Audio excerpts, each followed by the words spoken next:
Взрыв на Крымском мосту. В результате взрыва и пожара железнодорожных цистерн Крымский мост вышел из строя. Это объект инфраструктуры чрезвычайной важности для РФ, что связано с военным назначением.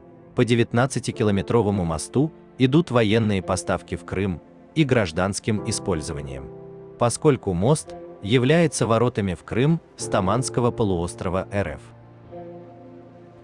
Первые сообщения об инциденте на мосту появилось около 6 часов 30 минут. Пользователи соцсетей стали выкладывать видео с масштабным пожаром на мосту, состоящим из двух трасс – железнодорожной, именно там что-то горело, и автомобильной. Давай уходим, наверное, отсюда. Алло. Что делать? Вертите маленько. Толя, я опоздаю, короче, мост горит.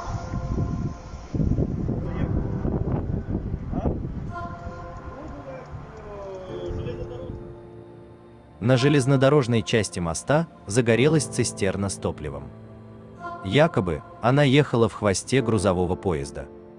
На кадрах, опубликованного около 7 часов ровно утра, видно, что горят несколько вагонов. При этом под мостом проходит судно, то есть судоходство не прерывалось.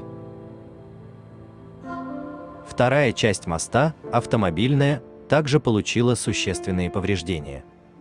Их также видно на нескольких кадрах, выложенных водителями, которые проезжали по мосту ранним утром и сообщившим, что проезд по мосту невозможен. Судя по фото с моста, в Керченский пролив упал один из пролетов автомобильной части моста. Чуть позже в телеграм-каналах появилось видео с камер наблюдения моста, на которых зафиксирован взрыв грузового автомобиля. Видно, что грузовик на скорости не менее 60 км в час движется по дороге и внезапно детонирует, провоцируя пожар. Взрыв произошел при заезде в сторону Керчи. Российская версия событий говорит о подрыве на мосту грузового автомобиля. Ее озвучил Национальный антитеррористический комитет РФ. Чуть позже ситуацию прокомментировал так называемый глава парламента Крыма Владимир Константинов. Пресс-служба так называемой Крымской железной дороги сообщает точное время инцидента – 6 часов 05 минут утра. Аппаратура показала ложную занятость на железнодорожных путях. Произошло возгорание топливной цистерны в хвосте грузового поезда, пишет пресс-служба. Однако очевидно, что инцидент не был следствием взрыва на железнодорожной части. Наоборот, цистерна и другие цистерны, вагоны поезда, загорелись вследствие другого взрыва на автомобильной части моста. Стало быть, причиной взрыва стал грузовик, который, вероятно, ехал в сторону Керчи из территории РФ. Кто находился за рулем, был ли грузовик специально заминирован, или имела место обычная халатность, а сдетонировал груз, пока неизвестно. Утром президент РФ Владимир Путин выступил с поручением создать комиссию, которая займется расследованием происшествия. Обращает на себя внимание тот факт, что в ходе недавнего посещения Крыма глава Совета безопасности РФ Николай Патрушев отметил усиление угрозы безопасности объектам транспортной инфраструктуры на полуострове. Второй важный момент.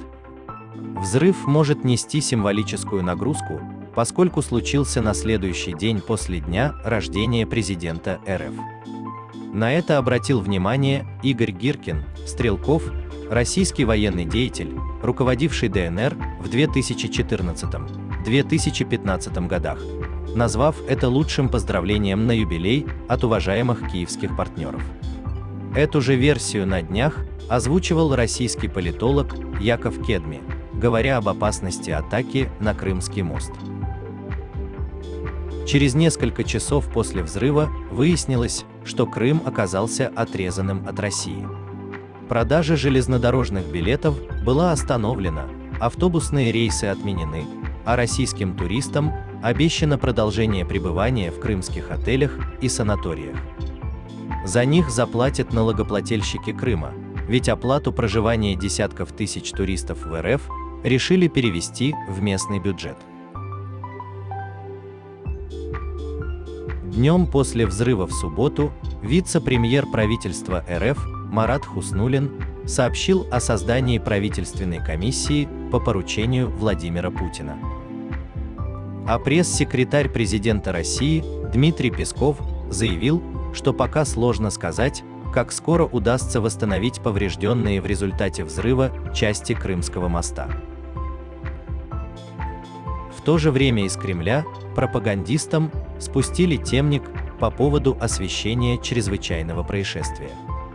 Его ключевая цель в преуменьшении реальных масштабов разрушений моста и создании у россиян иллюзии эффективной реакции российских властей на произошедшее. Оккупационные власти Крыма сообщили, что вспыхнула цистерна с горючим в хвосте грузового поезда. Судоходные арки вроде бы не повреждены. На Крымском мосту, возможно, проведена диверсия. Как сообщили российскому агентству РБК, в Национальном антитеррористическом комитете произошел подрыв грузового автомобиля, что привело к возгоранию 7 топливных цистерн железнодорожного состава. 2 автомобильных пролета моста частично обрушены. Всероссийский союз страховщиков оценил ущерб от взрыва от 200 до 500 миллионов рублей.